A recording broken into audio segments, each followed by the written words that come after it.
5 பேர் நம்ம போட்டிருக்கோம். பண்டிகைக்கால வந்து ஒரு பூத்துக்குள்ள கவரை அப்படியே அந்த 5 பேர் வச்சு கூட்டணி ஆளை வச்சு தலைமையிலிருந்து ஒரு 6 வாரங்கள்லாம் அவங்க வச்சு பிஜேபிக்காரன் கண்டிப்பா கூட்டிக்கணும். அவங்கள வந்து அவங்கள அவாய்ட் பண்ணணும். அவங்க வீட்டெல்லாம் காமிப்பாங்க. 5 பேர் கூட கூட்டிக்கணும். 5 பேர் ஒட்டிச்சால தந்திருக்காரு. 5 பேரை அந்த 5 பேர்ல ஒருத்தர் 2 பேர் வெளியே போயிருந்தா கூட பிஜேபி அவங்களே வச்சுக்கணும். தலைமையில இருந்து ஒருத்தவங்க அனுப்பியிருக்காங்க. 5 பேரு பிஜேபி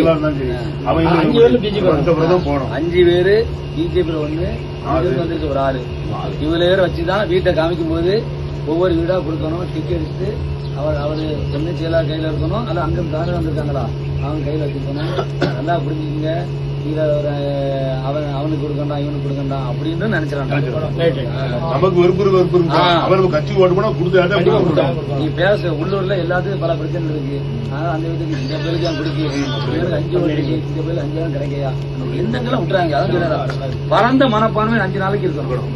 அதனால அதை வச்சுக்கிட்டு நமக்கு ஓட்டு போட மாட்டாங்கன்னு தெரிஞ்சா அவங்களுக்கு கொடுக்க கூடாது. நீங்க கடைசியில கரெக்டா கன்ஃபார்ம் பண்ணிடுங்க. இஎம்ஐக்கு காரங்க போட மாட்டாங்க. அவங்களுக்கு அவங்க உள்ளூர்ல தெரியும்.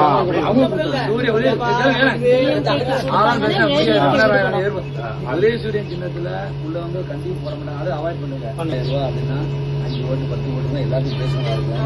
ரொம்ப கவனம் பார்த்துங்க. தலைவர்களா இருந்தவங்க எல்லாருமே பொறுப்பு எடுத்து பஞ்சாயத்துல கரெக்டா ஆளுங்கட்சி வரப்போய் தேசிய பிறகு ஒன்றிய கவுன்சிலர் மாவட்ட கவுன்சிலருக்கு கரெக்டா போய் கொடுத்தாதான் அந்த ஓட்டு நமக்கு கிடைக்கும். அடுத்து உள்கட்சிலாம் கிடைக்குங்களா உள்ளாட்சிலையும். அதனால அந்த ஓட்டுல தக்க வைக்கணும்னா நம்ம அந்தந்த ஒன்றிய கவுன்சிலர் நிக்கணும்னு நினைக்கிறவங்க, மாவட்ட கவுன்சிலர் நிக்கணும், கூட்டுறவு இளைஞர் நிக்கிறவங்க வாக்குகளை வாங்கணும்னா அந்த வீட்டுல கொடுத்து அந்த ஓட்டுகளை நம்ம அதிகப்படுத்தி வாங்கினாதான் நம்ம தக்க வைக்க முடியும். சூரியன்காரன் அப்படிதான் செய்வான். உதயசூரியன் இது நம்ம ஓட்டு வெளியே விட்டு கூடாது அந்த வீடு பார்த்து கொடுப்பாங்க. அதனால அந்த இதை கரெக்டா நீங்க செஞ்சிருங்க.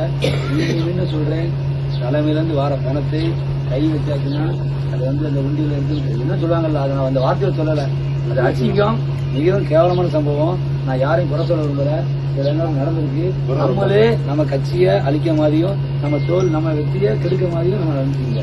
எல்லா பக்கத்திலும் பொதுச்செயலாளர் தெளிவா சொல்லிருக்காரு. அவர் முதலமைச்சர் அவர்களும் நமக்கு ஜெயிக்கணும். அடுத்த 5 வருஷம், ஏன்னா இது ஒரே நாள் ஆபத்து அடையக்கூடாது. இன்னும் 5 வருஷம் இருக்கு.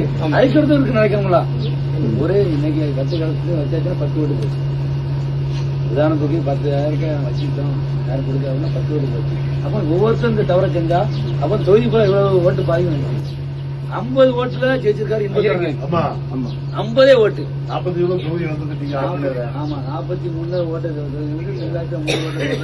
50 ஓட்டு ஜெயிச்சிருக்காரு. அப்ப நீ யோசிங்க வெற்றி வாய்ப்பு எப்படி எல்லாம் ஒவ்வொரு பாத்துங்க. அப்ப நம்ம வந்து 1 ஓட்டு தானே 2 ஓட்டு தானே 5 ஓட்டு யார் பார்க்க போறான் அப்படின்னு நினைச்சீங்கன்னா நம்மளை கெடுக்கணும் அர்த்தம். அது வந்து ஒரு நாள் நன்மை தான். அது பிறகு ஜெயிச்சு ஆளுங்க செஞ்சா எத்தனை நன்மை செய்யலாம். ஆமா, அதனால நீங்க வந்து அதை மனசுல வச்சுட்டு ரொம்ப முக்கியமான விஷயம், ஞாயிற்றுக்கிழமை காலையில கொடுக்காம ஐடியா பண்ணி வச்சிருக்கோம். ஞாயிற்றுக்கிழமை காலையில கொடுக்கணும். ஞாயிற்றுக்கிழமை காலையில ஞாயிற்றுக்கிழமை பண்ணி வச்சிருக்கோம். அதனால அன்னைக்கு எல்லாம் ரெடியா இருக்க. நீங்க பொன்னிச்சேல ஒரு 5 பேர் வந்திருக்காரு. அது போக பாரதிய ஜனதா ஒரு லிஸ்ட் வந்திருக்கு. அது போக தலைமையில இருந்து ஒருத்தர் 5-6 பேர் நின்று கொடுங்க. அந்த மாதிரி போலீஸ் வந்து அது வந்து அதெல்லாம் பேசி அந்த மாதிரி வார்த்தை பிடிக்கிட்டு போயிட்டு 5 பேருக்கு எதுக்கு 5 பேர் கொஞ்சம் கொடுக்காம வந்தாலும் மரியாதை 5 பேர் இருக்குன்னா பிரிச்சு வைக்கிறது தான். ஓட்டு போட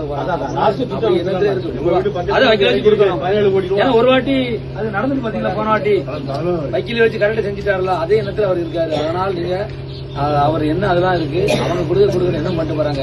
நம்ம வந்து கரெக்டா கொண்டு சேருங்க.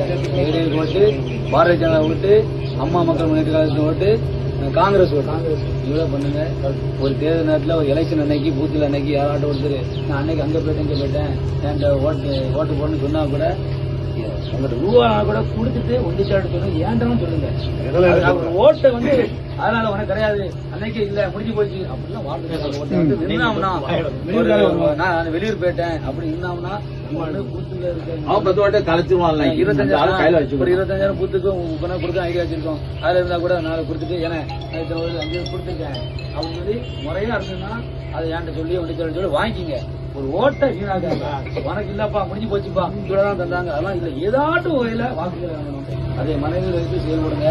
ஒரு பேச்சாளருக்கு நம்ம அன்னைக்கு கொடுத்தோம் நீ ஒரு 3000 கொடுத்தோம் எது கொடுத்தேன்னா சரி எல்லாம் வேலை பாக்கீங்க அந்த அதை கரெக்டா கொண்டு போய் சேர்க்கணும் அப்படிங்கறதுக்காண்டிதான் ஒரு 3000 கொடுத்துருமா.